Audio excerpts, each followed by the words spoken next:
Stand and cheer for the Panthers. Stand and cheer for the team. The pride of both Carolinas and city of the Queen. Carolina! Stand and cheer for the Panthers in our grand old name.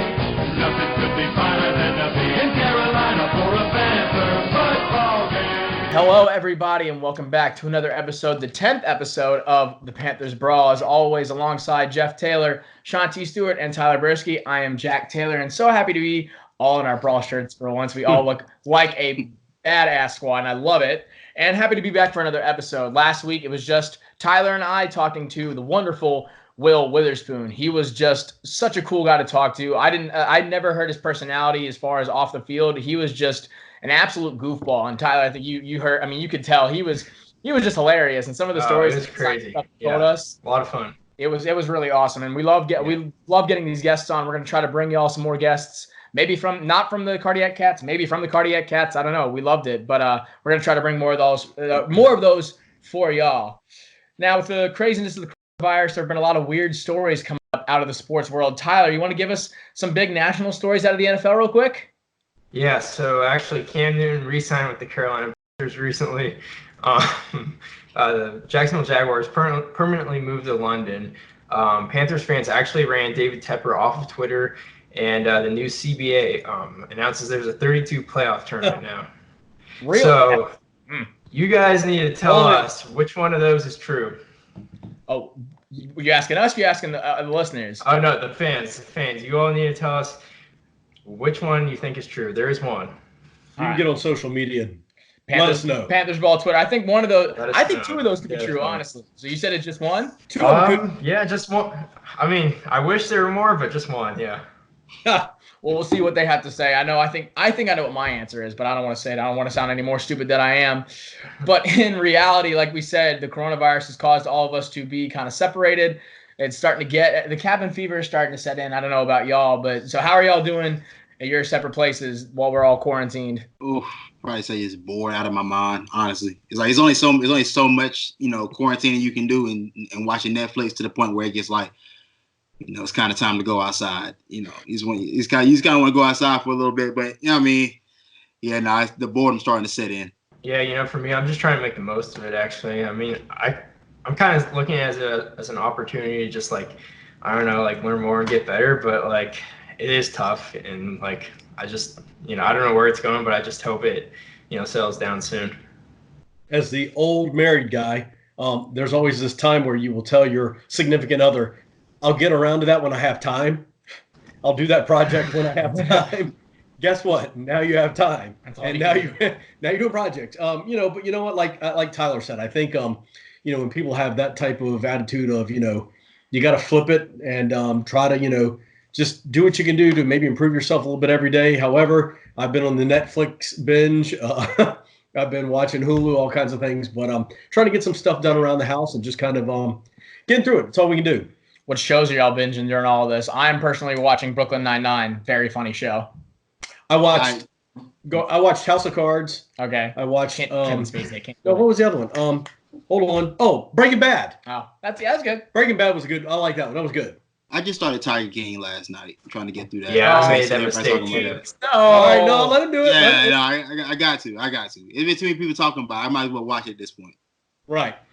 Yeah, I also made the mistake of watching Tiger King. I Oh, finished it yesterday. Yeah. gosh, that show is. I haven't even seen. I saw just the trailer for it, and I was like, "Yep, that's it. I don't want to. We're not doing that."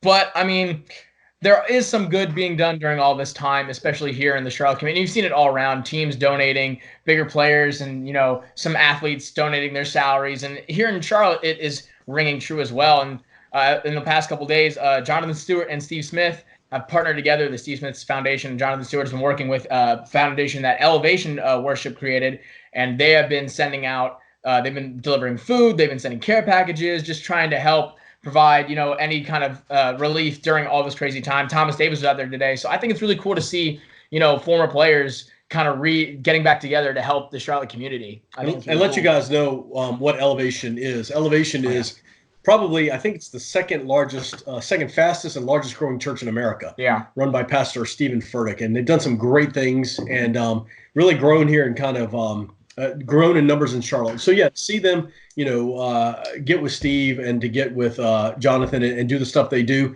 It's great. We've seen, like you said, other people have stepped up to pay, salaries of people who work in arenas. And it's what makes our country great. A lot of times is when we go through these tough times, you see the true nature of who we are as a country that we pull together. So, kudos to them.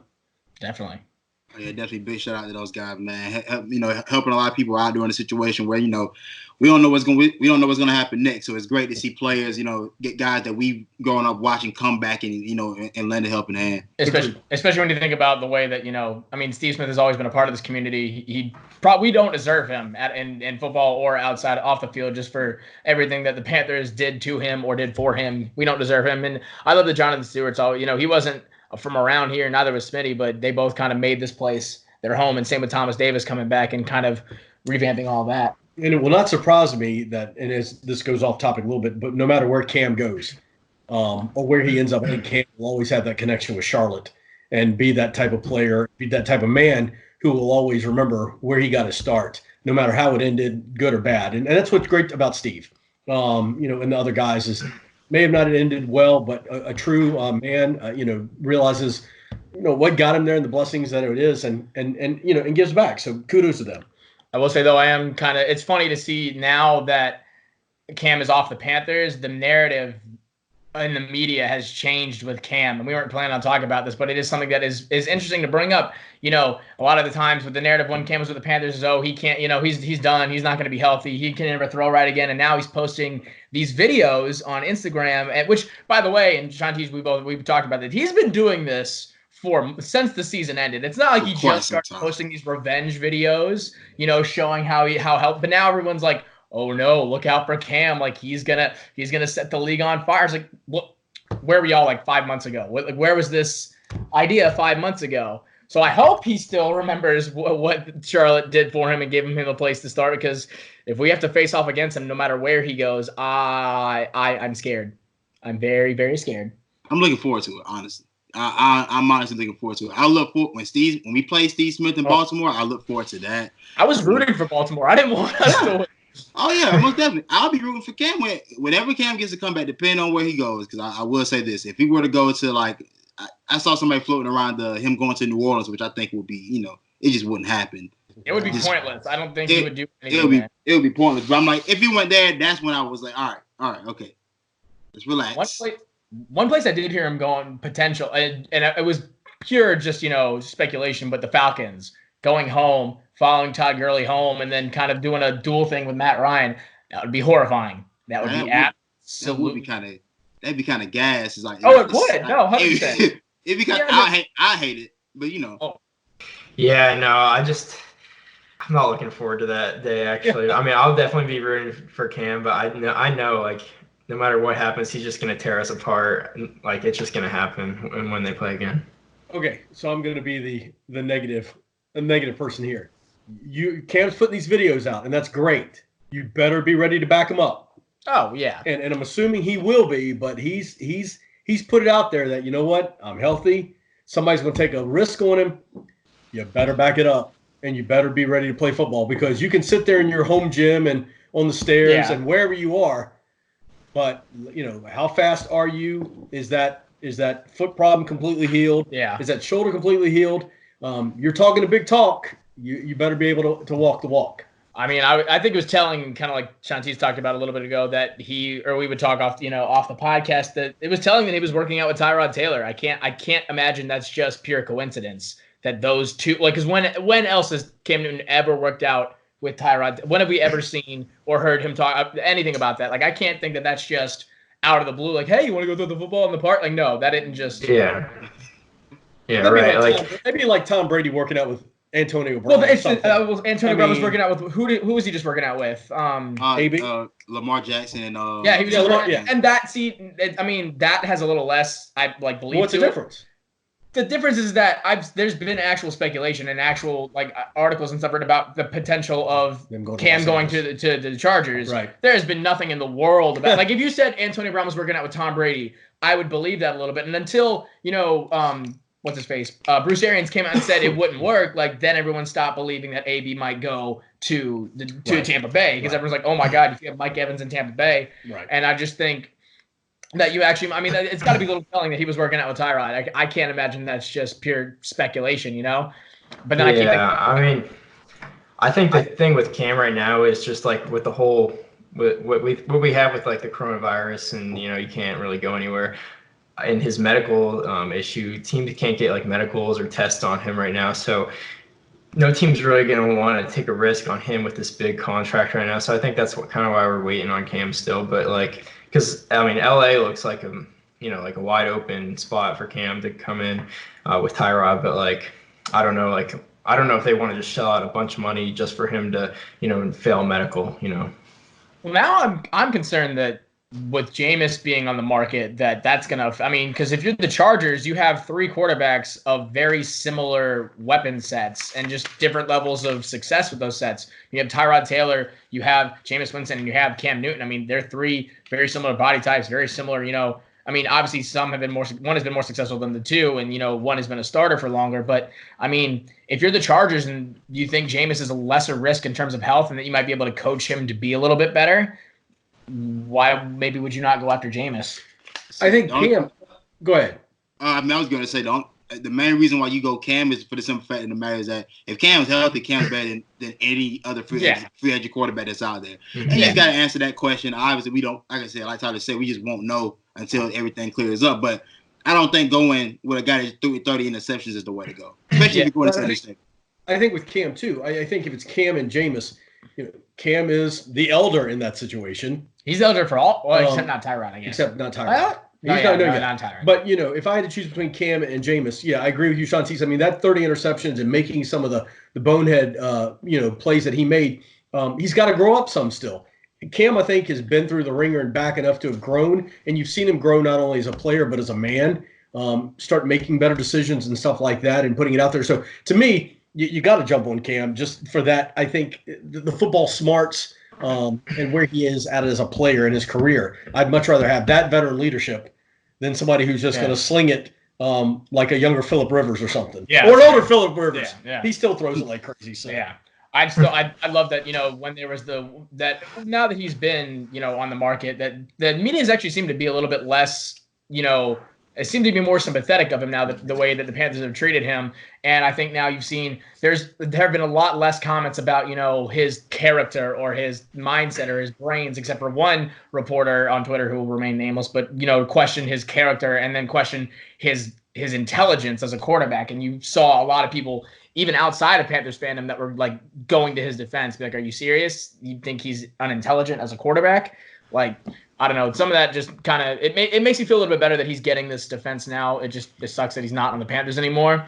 And the nightmare of thinking about an offense that's spearheaded by, if it were to happen, say Cam Newton, Julio Jones, and Todd Gurley, that makes me want to vomit. That's terrifying. I mean, I don't think it'll actually ever happen, or even if it would work. But who knows? But I mean, and this all could be pointless too, because with everything that's been going on.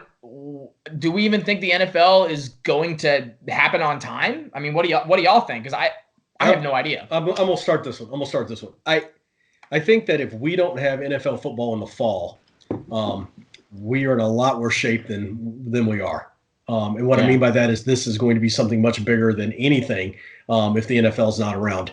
My idea is that, and Adam Schefter put out there that you should not be doing the draft. Yeah. But the NFL has said, listen, we're going to do the draft. We're going to do it where we're social distancing. They're doing it smart. Yeah. And I think, for the NFL to do it is a great thing because people need something to hold on to. Yeah. People need something to look forward to. And the draft is something you can do like that. I think now these rookies may not see anything till training camp. And you may not see anything till August 1st. And maybe they do 2 weeks of training camp, a preseason game, and then they kick it off. And other than the rookies, these guys know what they do. They know what they're going through, and they're working now. So I think we'll have football. I'm praying we have football because that's all I was figuring out 4 or 5 months away. But if we don't, a lot more prayers needed, and it's a lot worse than anything we could have ever imagined. More problems. Yeah, there are a lot more problems. Yeah, I mean, I just couldn't see us having an NFL season this year, or any kind of football. Honestly, with how things are being reported, and how many cases that are still growing, or cases we haven't figured out yet. I just realistically, I couldn't see it happening. I'm hopeful that it will happen. Hopeful that things that we can stop the curve and hopefully get things moving in the right direction. But realistically, I just couldn't see it. I think it would be for the best if we don't have it. Honestly. Honestly, just if we just kind of just cut everything, because I mean a lot of our issues have been that we still haven't cut everything away that it could possibly keep people safe, and people still haven't taken things nearly as serious as they may should. And I think throwing the idea out there that the NFL season can still happen, even with how things are moving now, it's just kind of irresponsible. I think you kind of should just prepare people for the worst. That hey, look. Things are going to get a lot more worse before they get better, and you should start prepping that things are going to get worse. So, I mean, that's just kind of my opinion on it. Yeah, so I think it was the right move for them to keep the draft around in April, because the fan experience is nice for that and everything, but it's really just not. You don't need to have it. And I think, just having it in some sort of video chat some way where you can televise it is good for people, just to like you said, Jeff, just to hold on to for people, just because people need a distraction. And I think by the time the fall comes around, teams America loves football. So I feel like they need that just to hang on to in the fall too. So I mean, I'm trying to be optimistic and I hope it happens, but Kirk Herbstreit, he came out and said that he'd be surprised if there was any football in the fall. And I mean, nobody really knows, but I think that was kind of irresponsible for him to say as a big media head. A lot of people don't want to hear that right now from a guy who has as much voice as he does. So I mean, we don't know, but I mean, I'm just trying to stay positive, and I mean, I hope it happens. And I think what Shanti said, I mean, I could see it, not happening and us not have a season, but then it comes down to, not having high school football. Not having college football. Yeah. I know Tyler, I mean, for you, I mean, to be able to play your first season, in college football. Yeah, right.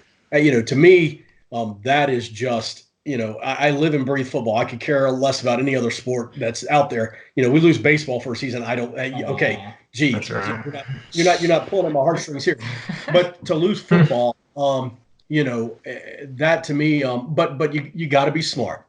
You got to be smart about things. And like Shanti said, don't do it just to be doing it. We're 6 months. September, I think the opening kickoff would be 6 months from this Sunday. So we got beginning of September, right? Yeah. So you have all of April, all of May, all of June, all of July, all of August. NFL. Right. College. Yeah. But you got to get into practices and stuff like that. So that's right. Yeah. Let's pray for the best, but let's, I think, if it means giving it up for a season, so come next year, we have all these sporting events. We're back to where we are, then so be it. I think, it's like you kind of all both said. I think it makes sense that they're still having the draft, and that like you said, Tyler, I like what they're doing with it. I think it's ESPN, and it's ABC. You could have it on the old American Idol studio, dim the lights, and here we go, and then it's someone reading off the next call. Just Roger Goodell sitting there. Yeah, just Roger Goodell standing there. You know what they have to do? No matter what happens, they need to have someone put a track of just a crowd booing when Roger Goodell comes out to make the first pick. That would be great. Just to make it when nobody's there. Make him feel at home. Just to make it feel normal. Because if there's a draft and he's not getting booed, I'll be like, I know this is fake. I know this isn't a real draft. God, one thing people are concerned about is the teams not being able to get together to talk, picks over, talk trades over. They're all going to be over FaceTime and everything. So I think some people are worried about that as a potential issue, but they'll probably just Zoom call. I swear, I believe it's Zoom spread the coronavirus just so they could get their services used. They're like, y'all, we need to beat Skype, we need to beat FaceTime. Let's figure out a way. So they worked out a deal. But I think the NFL, it's kind of in a weird spot because with every other, all the other major sports, we're either in the middle of it or just about to start, and they had no choice but to cancel. The NFL has this kind of time in between it. It's got such a long break, and I feel like the NFL's role right now, it's kind of like Michael Scott in that one episode of The Office where they're all trying to figure out whether or not they're going to get shut down or not, and he's like, and Jim's the rest of the country going, can you just please focus? Can we please like be serious? And Michael's like, can we let them have this stupid game? Like, can we just make sure that they're all entertained and not thinking about what? There's been a murder. But yeah, just think like that's the NFL is trying to be like, just let us have this stupid free agency and this stupid draft so that people can take their minds off of it for a second. But I do think it's interesting. I bet you if we were to say today, like if you were to say tomorrow that the NFL season is canceled, I think that would wake up a lot of people and be like, oh my God, that's how big this is. They're already canceling the NFL. Maybe we should stay inside. Maybe we should take this seriously because now there's no football. I mean, you imagine all the stubborn Southerners that are going, I don't care. If I get it, I get it. I'll go outside. If the NFL and college football was shut down, if the SEC was shut down for the season, they would be locking themselves inside. I can guarantee you that. I'm telling you, if they really want to, like you said, they really want to keep people inside, tell them there's no football. I promise you, everything's shut down. And if the only way we can get football back is to stay inside for a month, then you would easily. We could get the entire, just by saying Clemson alone, you could have half of South Carolina not leave their house for a month. That'd be fantastic. If we could shut down just Clemson football for the whole year, I mean, that'd be perfectly fine. Knocking out two birds with one stone. I see no problem there. All right, so moving on. I could be mean there, but I'm not gonna. We're not gonna talk about it. It's okay. We're not gonna talk about it. But see, now everyone's trying to keep themselves busy. Everyone's trying to, you've seen all the, especially when it comes to TV and broadcasting, they're having to re-air, especially with sports. We're in a world where we don't have sports right now. You have to keep content going. So and at ESPN, Bleacher Report, NFL Network, they're doing good jobs. Showing rebroadcasting old games, showing old Super Bowls. Tom Brady was watching himself in the Falcons Super Bowl. I thought that was hilarious. And they're doing other things like, Bleacher Report is releasing. They just did this thing. It's actually really cool. If you ever play, NBA 2K in the past, I think it's been the past 5 years, they've added these, all-time teams for each franchise. And that's really cool. So you have, for the Hornets, you have Kemba Walker playing with Alonzo Mourning and Larry Johnson. That's dope. I'd love to see that. And you have Baron Davis in there, too. And then for teams like the Heat and the Celtics, you've got, or like the Lakers, you would have Shaq and Kobe and LeBron all playing right now, which is insane. NFL never really did that. Madden has never really done anything like that. But the cool part about Madden is that you can throw in your own rosters. You can kind of create these mods and kind of throw in your own thing. So they worked out a deal with a video game content creator. I don't remember his handle or what his purpose is, but to make this kind of roster for every NFL team. And the rules were kind of cool about it. They had these rosters, then you can even download them on Madden. I've been playing with them. That's kind of cool. And they created a 32-team tournament, like we kind of said earlier, where they had these all-time teams playing each other. And so the rules were that they had to be the same. The Madden would work out the ratings and edit his roster because he had them all, like everyone at 99 overall, just because it's be more fun that way.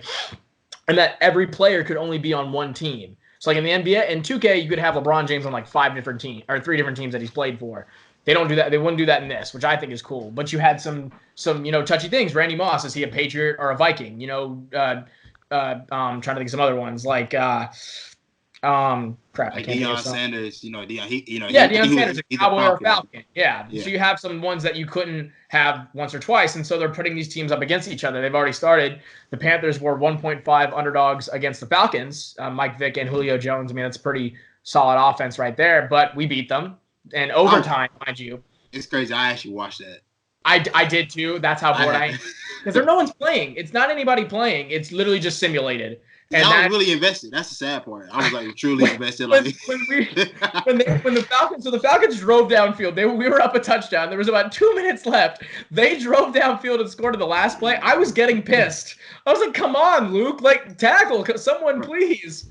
Oh yeah, in the overtime where McCaffrey broke the run off to win the game. I was actually excited. I tuned in. I'm like, you know what? I feel good about things now. You know what I'm saying? We're all right. We may be okay. It felt like home.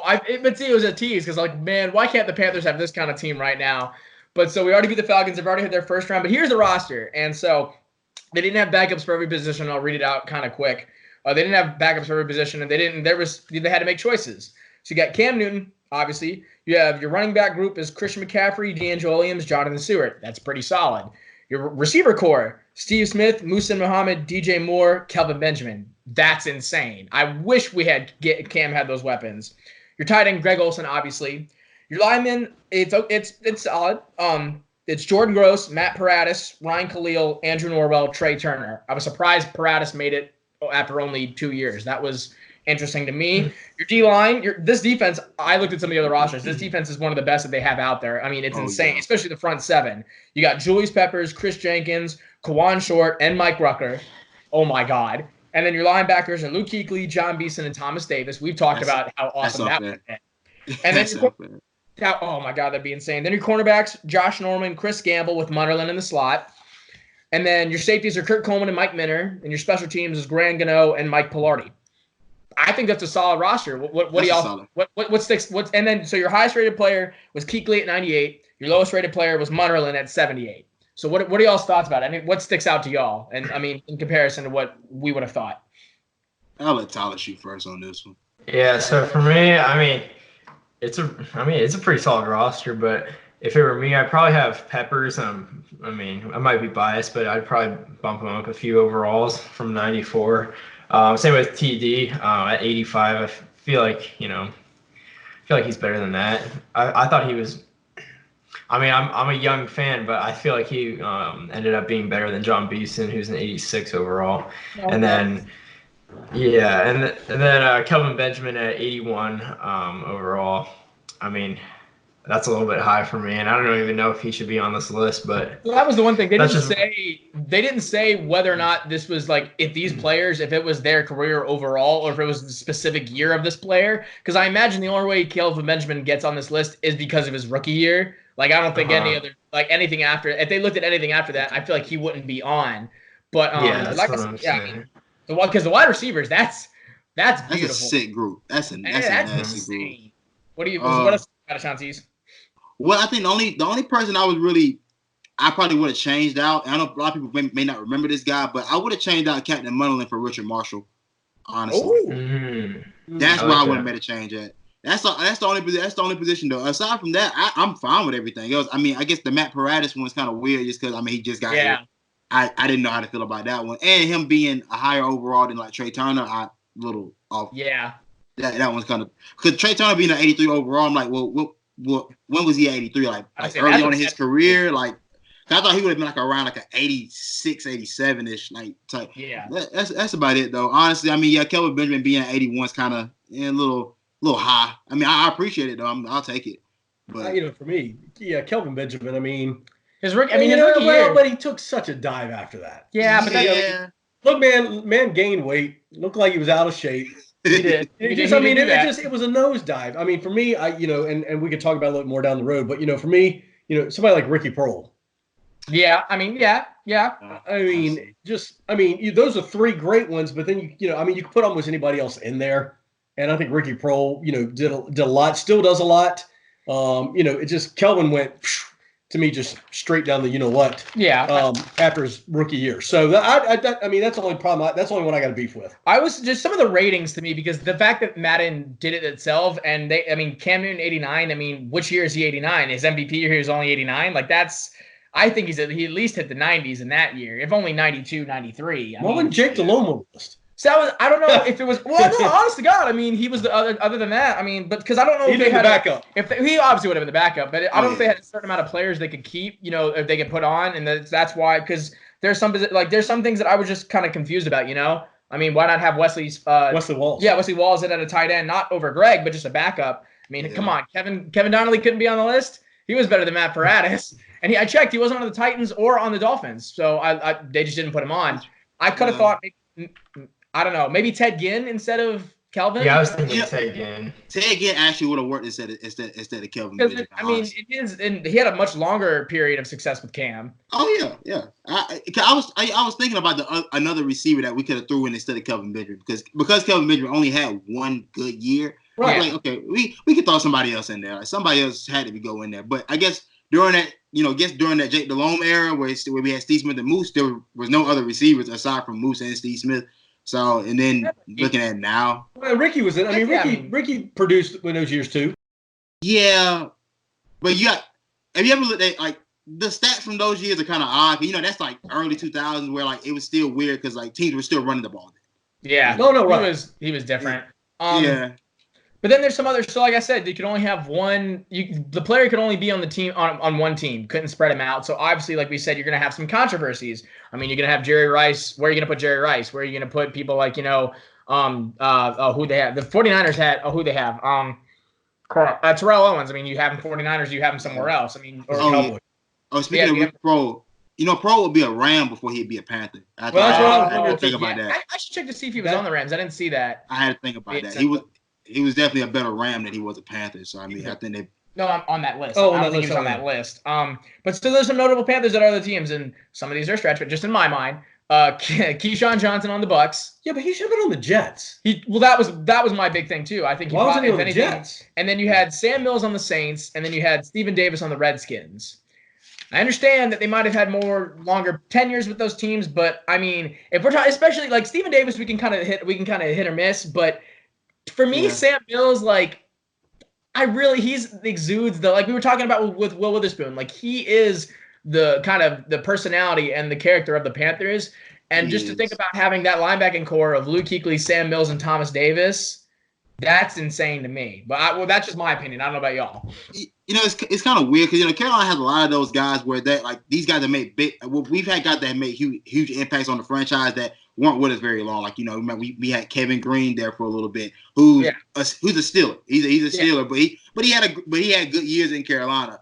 Even had Reggie White there at the end of his career. Again, he's a Packer. He's probably more of a Packer or an Eagle than he ever would be. Jared Allen did kind of well. Is that one year we had him? Exactly. So I understand Sam Mills being a Saint because his playing career he was better as a Saint, but he's had his biggest impact was with Carolina. I feel like mainly because I'm a Panthers fan, probably, but I mean I feel like his lasting legacy was him as a Carolina Panther. Tyler, got him?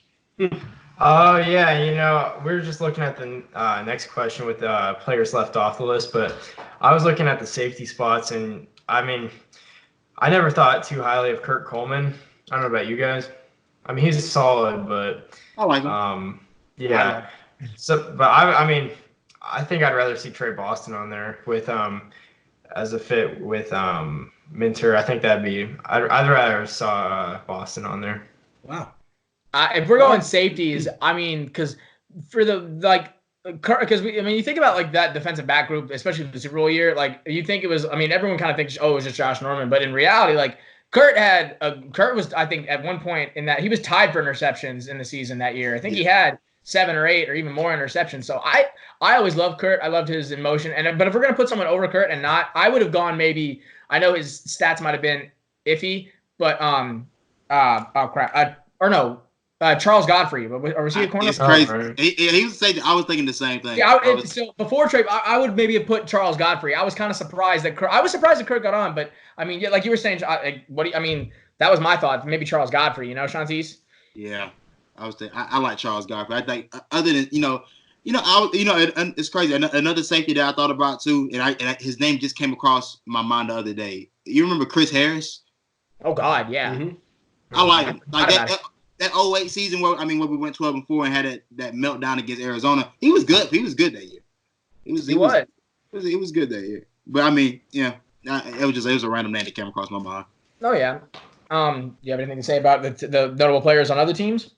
Anything to say that? No, I'm good. I mean, Sam Mills obviously just being the Panther, historian and loving the team, you'd want Sam on your team. Yeah. And I get it to a point. Stephen Davis, he had a pretty big impact with the Redskins. He was solid for us, but he was pretty stout on the Skins.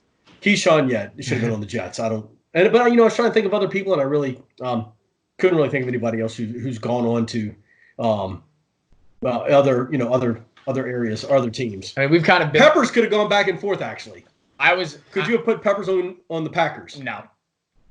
He would have been a Bear before he would have. I was saying, the Bear. Yeah. Okay. He was not successful with the Packers. I mean, if Peppers would have not come back to the Panthers, would he still be on the list? He was his best. He was his best in Carolina, though. That's the thing. He was never better anywhere else. I mean, he was better. He was his best at the camp. He was. But I'm just saying, had he not come back, that is. I mean, that's true. Would people have looked at him as a Bear the rest of his life, or the Pack? What he did afterwards? Especially because, I mean, after he was pretty good with the Bears. Well, especially after that Panthers Packers game when he wouldn't fans. hated him yeah. when he would not give the ball to Cam and would not let Cam give the ball to a kid. I mean, people ate him alive.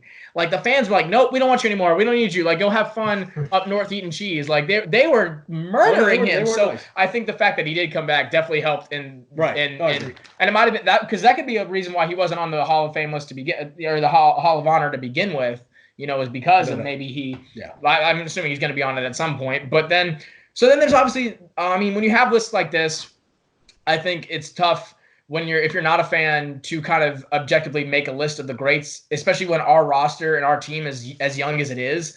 I think for teams like us, the Jags, the Texans, it can either be really, really easy or really, really hard, because some teams they're so young where they can't have a whole wide catalog of players to choose from, like the Texans. And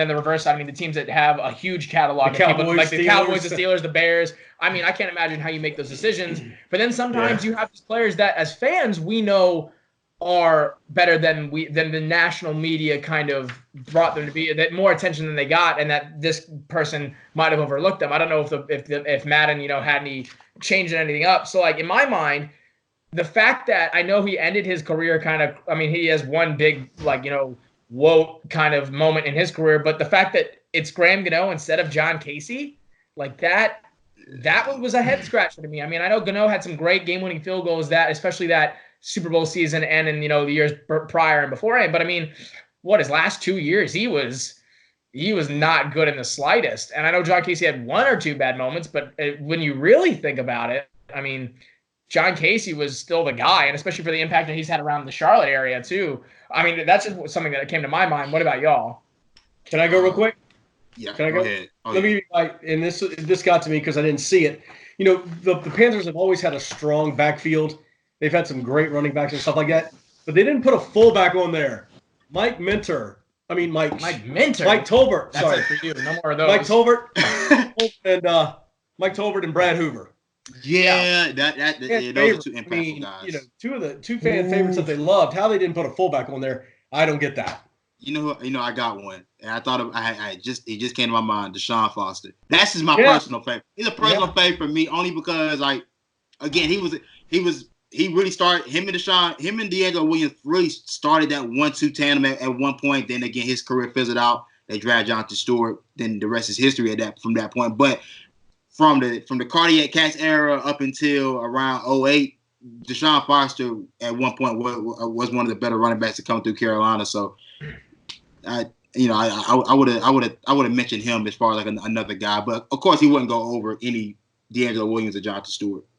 Yeah, that's kind of tough. We kind of said maybe could he have gone over D'Angelo Williams? No. Even though we don't like D'Angelo as far like a person, like he was still pretty good. It was a fan vote, maybe. It was a fan vote. D'Angelo wouldn't make it. If it was, this isn't a fan vote. That's the thing. So if it was a fan vote, then no, he would not have made it, because again, he's one of those guys that's kind of very vocal about his feelings for the team, and it's not like it's unwarranted. Some of the things he said, things he said, I've been like, okay, you don't need to say that. No matter what you think about the team, that's just not going to help you or the team. Right. But exactly. So yeah, if it was a fan vote, I could see that. Deshaun Foster, it's almost kind of like like Marcus Lattimore with the Gamecocks. Had such a great tenure for a short amount of time, and then his career fizzled out due to injuries and other things. So that's kind of what it is. Because in our hearts, Deshaun Foster will always be, he will always be barreling over Eagles players getting into the end zone. Like, that's always what he'll be. Yeah. To the rest of the world, he might not. He's another guy. Yeah, he's just another dude. Like we said, something like Ricky Prohl, some of these more smash mouth guys, I was not shocked that he wasn't on the list, but because when you look at the D line, it's insane to see what we had. I thought maybe, like, if you were able to have a fifth one, maybe Charles Johnson. Yeah, I was thinking Charles Johnson. Some of his stats, some of his years weren't great, but his overall legacy with the team, for the success that we had some of those years, he was the guy on that line. His overall legacy is better than Mike Rucker's. I'll say that much. I like Mike Rucker. But it was just Mike Rucker's time period with the team was different. Because Charles Johnson, he was at the end of his rope or nearing it when we got to when we kept making the playoffs in the Super Bowl. He was that was his last couple years, and he still stuck around. because in between Peppers and having Kawan, like that, he was the guy. Like he was the head of the defensive line. He was, without any shadow of doubt, he was running that defense from the front. So I mean, I thought his rating, I mean, he'd probably be like an 84 at the highest, I'd say. Yeah. I mean, I don't think I'm putting him at an 86 or an 85. I mean, 85 is pushing it just because, I mean, his sacks were great, but other than that, his tackle total, I mean, you could take it or leave it. But I mean, I think it's really cool that they've done this. I mean, I'm gonna play around with it myself just because I have nothing better to do, and I wish they would put it into the league. I wish they would put it in more often because I think that's something cool that Madden could do. I think it's a really cool thing about it. And just look at some of the other teams too. I mean, we talk, like my dad and I talked about the Titans. We talked about the Seahawks roster. It builds discussion, and I think that's what especially people like ESPN and Bleacher Report are trying to do right now. I mean, you saw it with ESPN and Netflix pushing out the Last Dance documentary early. I know everyone in the basketball community is absolutely just so in love with that aspect. Although, as a Charlottean, I do need to have a point of just pure being pissed off. So they announced that they were releasing this documentary. It's about Jordan. It's about the Bulls. It's about their championship run. And an ESPN article about it. And Scott Fowler, who is a Charlotte reporter, he sent it out. ESPN was describing the documentary, and they go, Michael Jordan is now this was ESPN. It said Michael Jordan has been acknowledged as one of the best to ever play the game of basketball. He currently is now the president or the owner of the Charlotte Bobcats. It is 2020. We haven't been in the Bobcats for like 6 or 7 years, and you are ESPN. How in God's green earth do you still call them the Bobcats? I don't understand. I think they're doing it on purpose at this point. And it's just the most aggravating thing. Because it's not like it's a one-time deal. We all know as Charlotte fans that there's been a track record of the Panthers and the Hornets being their logos either being messed up or their names being said wrong. I remember there was one broadcast where they put the Florida Panthers logo up while they were talking about Carolina. Like, ESPN has slacked when it comes to Charlotte sports. And I mean, it's not like it's totally unwarranted. I mean, but that was just my point of being pure. Because how and why? We need to forget that the Bobcats existed. They need to be wiped from history. That was a nasty era. That should have never happened. It should never have existed. Adam Morrison. We're not going to Adam Morrison. not say that name. Adam Morrison. The man, only Bobcat you can say to me is Steven Jackson. That's the only name I will listen to. Emeka Okafor.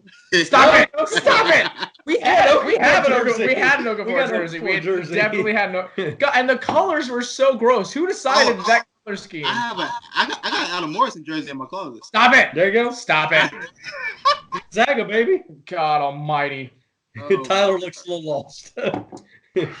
Hopefully that was before his time or before his memory was able to kick in.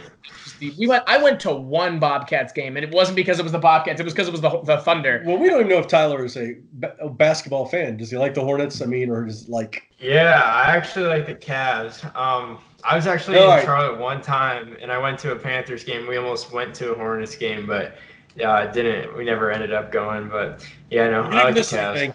Yeah. Probably not.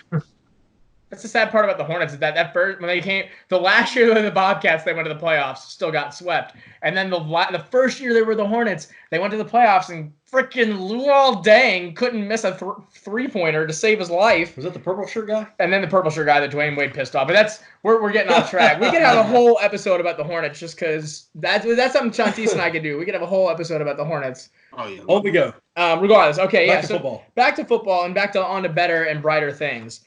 So the one bright spot about this offseason for the Panthers has been, it's actually not even a bright spot because finally now the Panthers are adding weapons as at the receiving position and Cam isn't here. So the 1 year that, the first year Cam's gone, we add B plus receiver, maybe even an A receiver, depending on the scheme. I mean, when in Robbie Anderson, you add Robbie Anderson, you add Seth Roberts, you add Farrell Cooper, you add, what is it, Keith Kirkwood or something, whatever that dude is. I don't remember his name.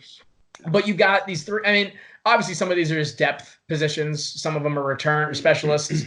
But what do we think the starting lineup should be when you have, because like we talk about Seth Roberts, he has shown that he could be at least a solid number 3 receiver. Is he better than Curtis, though? And Robbie, he obviously has to be in the starter, but where does he fit in? Who does he, what peg does he get put in? So what are y'all's thoughts about that? I'll leave it up to Yeah. I think 11 personnel with 1 tight end, 1 running back, and 3 receivers is pretty much taken over in the league. So, I mean, I see Teddy at quarterback, of course, and McCaffrey at running back.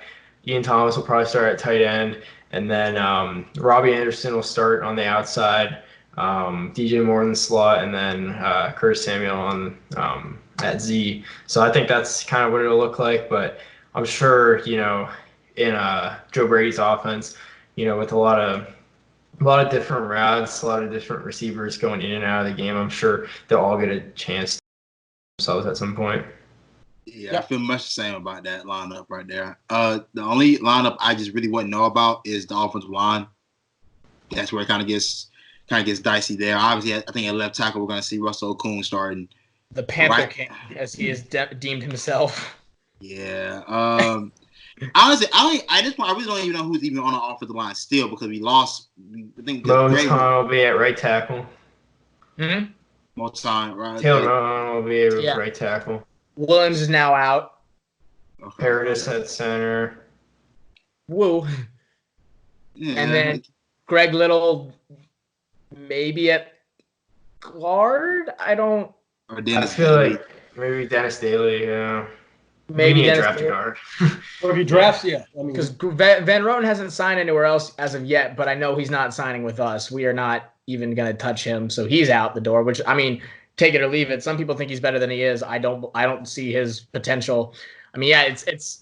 I mean, what do you think, Jeff? It's scary either way. I think that the interesting part with the receiving core is you had such junk thrown to him last year, and I'm sorry, the whole quarterback scenario there was just it was a debacle. The best that we could. Best we can, but still, I think now you get Teddy, the veteran in there. I agree with what Tyler said. I'll be curious to see how Farrell works into all this. And I think that with what Tyler said with Joe Brady, that offense is going to have so many moving parts. Are you going to see 4 wide? You see 5 in an empty backfield. And so I think that to give Curtis and DJ a chance to really shine this year, step up and prove it. I think you're going to see a lot more now that Greg is gone. For Ian to step up to the plate. The offensive line I won't talk about because I know nothing about him. But you have to Google their names to figure out who they are. But I think it'll be interesting to see how some of the free agents they brought in work. But I'll be really interested to see how everybody who was here last year steps up and gets a chance to shine with a quarterback that has that experience and will get the ball to him. No, yeah, it's very. It could be. It's a lot of different moving pieces, like you said. It's just me. I don't know. What I've seen from Seth Roberts, I think he has a lot of potential, especially to be utilized. And I think it's going to honestly create a position battle between him and Curtis. Because you think? I think so. Just because I think I think Curtis has, if he is fully healthy and utilized the right way and can actually buy into the offense, he's obviously the better receiver. But we have not seen that as of late. I know he was hurt with having, Kyle Allen. He was hurt with the offensive style that Norv ran because it wasn't really focused anywhere on him actually catching the ball. But I think so. This is the first year I think where he's in a position where the offense might be more catered to him. And so we have to see if he actually does, because it seems like every year we're like, okay, this is the year he could show his full potential. Okay, this is the year he could reach his full potential. It seems like the past 3 years we continue to say that. Right. And I think that at some point something's got to give. So, and you talk about potential and you talk about, how players are going to turn around. I'm interested to see how Ian Thomas does now, because he was very, very successful his rookie year, filling in for Greg where he needed to, but he wasn't the main guy. Last year, Greg was healthy all year, so we didn't need him. He wasn't a good blocking tight end. We didn't need him to be there. Now he is the guy in his third. It's just him in his third year. You have Manhurts, but what does he actually do anyway? So, and we signed some dude that I don't remember. We signed some tight end. I don't remember from where. One of those no-name guys. But so, what do y'all think? In this offense, Ian's has a lot of potential with him, and I feel like we keep saying that, but it's true because we don't know how he's going to do. So, what are y'all's thoughts on Ian Thomas? I'll be honest. I don't know what his ceiling is, honestly, with Ian Thomas, because we only saw the glimpse of what he could be his rookie year. Didn't see him at all this past season. I don't know what what's supposed to be the ceiling for Ian Thomas? So if I was gonna be honest, I'd probably say he doesn't reach his potential, only because I just don't know what's that supposed to be. Like, are we hoping Ian Thomas can be like? You know where I'm going? I know exactly where Jeff is going. Hold on, I want to see if he knows where I'm going. Where am I going? Delaney Walker. He could be a Delaney Walker. No, I think here's I'm gonna go Delaney Walker, right? But I'm going with Jonnu Smith and Delaney Walker. Delaney Walker drops, off, gets hurt. Jonnu Smith storyline, right? Yeah, the Jonnu Smith comes in and lives up to what he's supposed to be. So I think you get out of the limelight of that person in front of you, and all of a sudden you go, okay, now here's my shot. I got one shot in the NFL to go out this year and prove it. And I've seen like you said, Joe Brady, he's all over the place with the ball, and Teddy will get the ball to people. Step up. Be the man. This is your shot to earn your spot and go. And I look at how many tight ends have done that in the past. Yeah. And that's what I see. I mean, he has, like, I mentioned Delaney Walker because he's got that kind of speed and has that same sort of build. He could be that kind of guy. Tyler, I don't know if you remember, I'm kind of putting you on the spot. Do you remember who he was compared to coming out of the draft? Like, in terms of his, professional, what player that they compared him to coming into the draft? They do that a lot. I don't know and if it's okay if you don't know that, but if I had to guess, man, that's tough. What was it? Well, I don't know. That's why I was asking. I mean, okay. I don't want to exaggerate or give him more praise, but I feel like his full potential. He could be that kind of. He's not as big, I don't believe, where he could body them. But he's got that Vernon Davis type ability in my mind. He's got that speed. He's got that ability to where he could do. I mean, he's fast coming out, especially. I mean, that might be because all we had seen was Greg in his declining years, and he was starting to slow down a bit. But I think he's got that body. He's got that kind of route running ability to where he can have that, make a big impact. But I just didn't know if they had.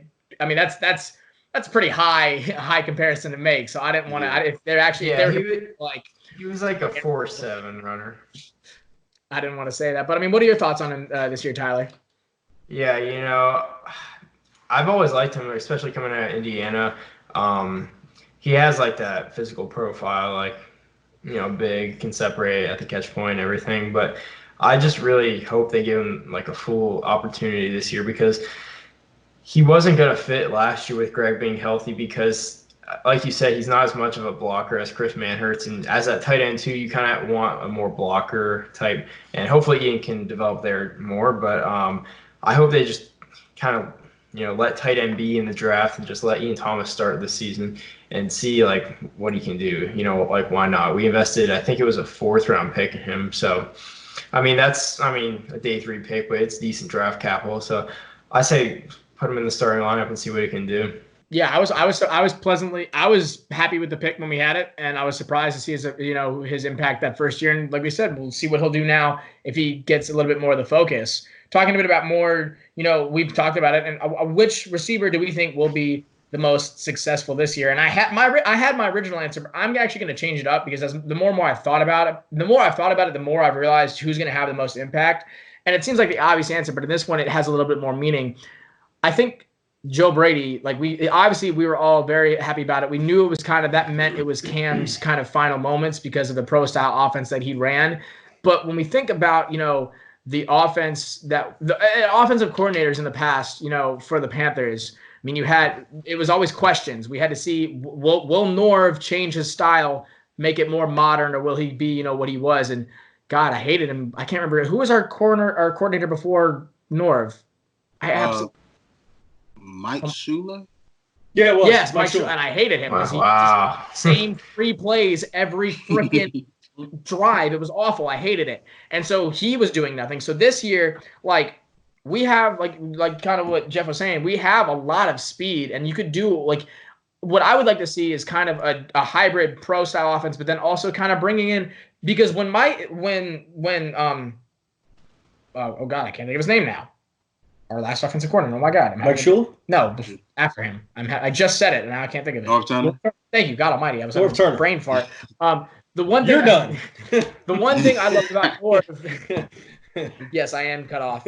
The one thing that I loved about Norv is this before, Cam's injury, that offensive style we were running with all the reverses and all the, double passes and everything, people were scrambling to figure out how to stop it. It was very successful in those. I mean, you saw it in the Giants game, you saw it in the Ravens game, you saw it in those big games where he needed the offense to step up. He was utilizing some of those lower weapons, but putting them in different positions. So I think if you had where Brady could do kind of a hybrid system, because Brady obviously is a pro-style offensive coordinator, but if he could bring some of the, I mean, if you had Farrell coming in off of a double reverse, throwing it to, or like handing it off to Curtis, or same thing with Curtis and DJ. I mean, that's where Curtis thrived, was in that reverse system. And he was running all up and down the field. So I think the success really needs to land on Brady in terms of how he's going to run this offense. Same like for the first year now, we don't have to rely solely on our tight end, where in the past couple of years, the tight end's been the main guy. Teddy can kind of have anyone be his safety valve.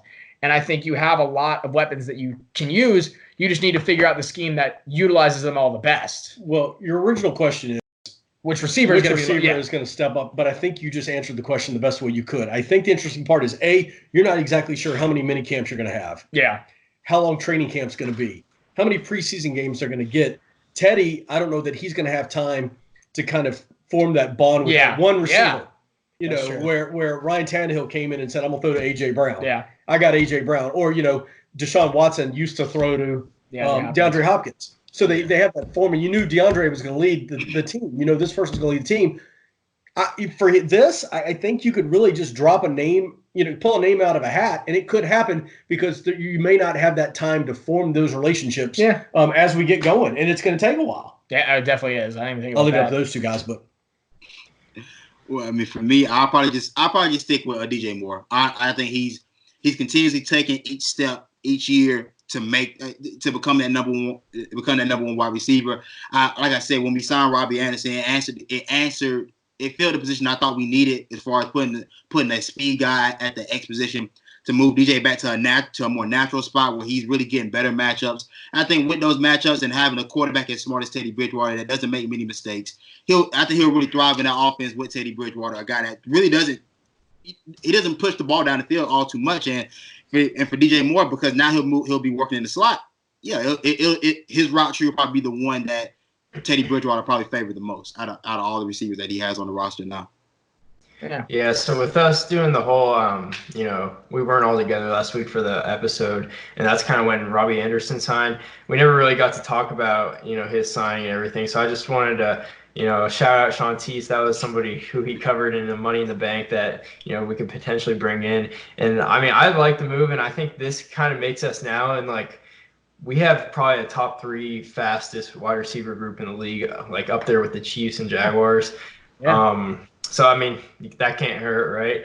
And I think in our system, Robbie Anderson, I mean, he was a 4-3 runner, so he's going to be, more of a vertical threat with his height, in play as well. And, I mean, Samuel's the fastest one of the group, and I think he'll be the field stretcher, but horizontally, if you know what I'm saying, sideline to sideline. So I think, I think offense and getting players into space, getting Samuel with his speed into space could be huge, especially with DJ Moore and Robbie Anderson also in the offense.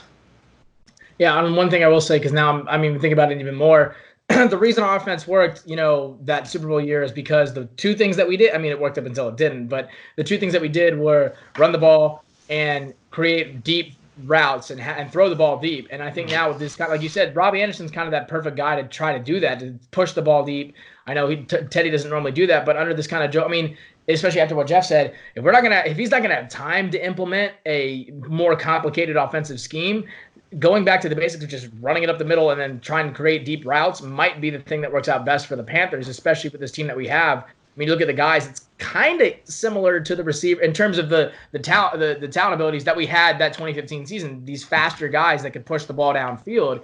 You had these, and with Ted Ginn and Philly Brown, these faster, quicker guys. And then you had, you had Jericho Contra. He wasn't fast, but regardless, so I could easily see, that kind of being implemented. I'm waiting to see what they're going to do with Jarius Wright and with Mike Davis, because they are both still on the roster. Right. So I don't know I'm assuming they're both either going to get cut or something of that matter. I mean, I don't know what you would do with either of them, especially since we signed, Reggie Bonifon. But it's up to, and like we said, this could all be speculation, and our season could be delayed because we have no idea really what's going to happen. But either way, I think this is one of the first times that our offense, even after everything that's changed, that our offense is I'm a bit more optimistic about our offense than I am about our defense, which is a scary thing to say for the Panthers.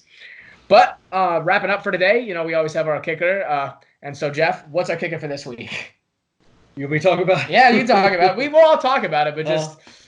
So you remember last year, there was kind of the offseason, I think Cam came out with the team for his celibacy challenge. To get to the playoffs, to get to the Super Bowl, Yeah. It was April Fool's Day. In the media. But it wasn't an April Fool's joke. He was completely serious. Yeah, but talk about social distancing now. It would work. It would work now. Or it wouldn't. Or it wouldn't work. Depending on the player. Exactly. But I remember people really, literally took that, to heart in terms of, what is he doing? Is he really... Some people thought he was going crazy. That he was going nuts. So that was kind of interesting. That was a year ago. And it was one of those interesting moments that only Cam could have done. Only Cam could have thought. Only Cam could have but had Tom Brady been like, all right, so I'm going celibate. Everyone's like, oh my God, that's the best thing ever. We're all the whole fan base would have gone celibate with him. It would have been a whole different thing. I mean, I do remember seeing that. I was like, Cam, I try so hard to defend the things you do and the things you say. Yeah. I can't do anything here. To say that you could not guarantee, but that going celibate would help them win the Super Bowl. He went vegan too, didn't he? Same time. Pescatarian. Whatever. It's different things. All right, whatever. I do remember that happening, and that was an odd time. It was April Fool's Day. We're recording this on April Fool's Day. It won't come out on April Fool's Day. I was going to sit here a minute ago and just say Adam Schefter was reporting that he was signing with the Falcons. To see how you guys would have reacted. I would have ended the call abruptly because I would just be so mad for so many reasons. I still would. Oh God, that would just be that'd be the worst thing in the world. I would not like that in the slightest. But then maybe I could laugh at all the Falcons fans that I know that always talk about Cam being trash. I'm like, exactly. He's so trash. Why'd you sign him? That would be the only bright spot. We have a reason to hate the Falcons more than we already do. But being unbiased, of course. Well, everybody, that's wrapping it up here for all of us at the Panthers Brawl. We'll see y'all next week. Be sure to stay safe, stay inside, enjoy time with this. Stay home. Yeah, stay home. Enjoy this time with your loved ones, and watch simulations of video games that aren't even being played by anyone. Or watch all the podcasts on Brawl Network. Yes, or listen to us. And maybe if you want to splurge a little bit, go to fanatics.com and look at all the great deals that they have and the great deals that the Panthers Brawl or that the Brawl Network has allowed for those. We always say that we love being a part of the Brawl Network. And you don't have to check us out just on the podcast. We have the YouTube channel where obviously we have the video versions of the podcast, and Sean Teese puts out the Money in the Bank segments. Although I think we missed it this week. Never mind. I've been sick the last couple of days. It's all good. It's okay. It's okay. No one noticed. And then obviously checking out the website. We've got some great articles coming out from the Brawl Network team as well as Tyler Habersky. And then everything else. Yep. And then until next time, everybody, keep pounding.